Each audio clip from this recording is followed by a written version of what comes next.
lôi thôi. Đừng có ăn trâu kìa. Nó nhảy nó xuống trong rồi, có bác. Wow, có trâu có nó mồm. Ok mau mau. Ok. Bàn lan mau. Lên chỗ đó hụt dòng phơi bạn ơi. Tới. Hòm đó. Tới. Hòm. Ba này hòm. Hòm xông lôi thư hòm đi xông lôi kì. Hòm.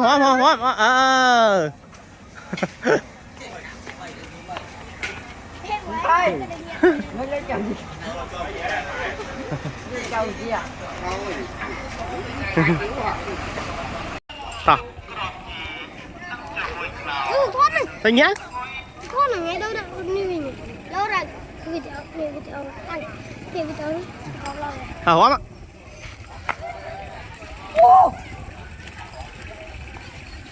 Lại đỉnh mưa nè. Lên cả lên. Thôi gọi đi. Ok thôi coi. Mà tao kì.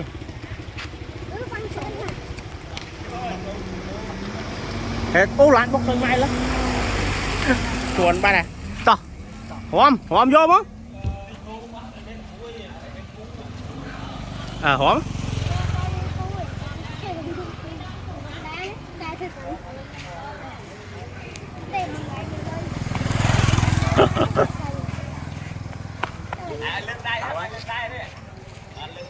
Đại hai luôn. Lốt hình vật mà chúng. Đâu. Em cho em mai à.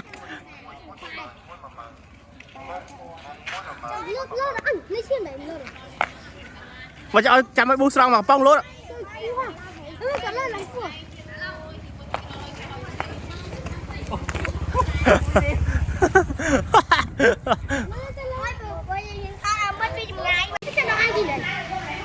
Tao phải thuê sliệp này kì điệp cho sliệp bẹ ơi tình mốc á. Tao năng chứ sliệp. Mau sliệp sao nó? Mau. Này kì sliệp ơi tình mông. Ây dồi.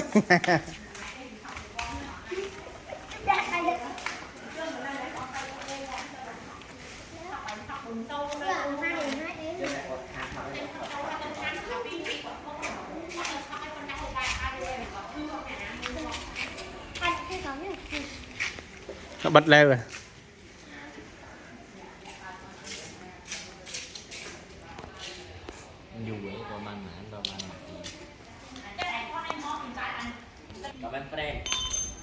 Cái xe là phơi pi xe nó mong phơi nhung.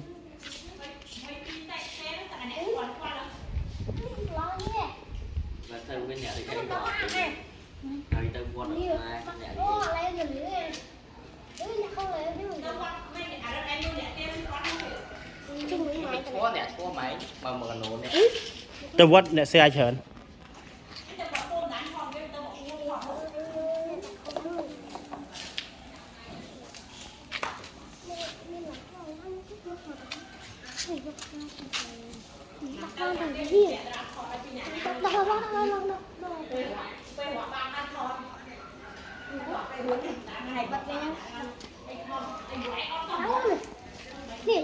Mười thì muốn chọi mà một đứa này chọi mãi à. Ba thùng. Đó, đó.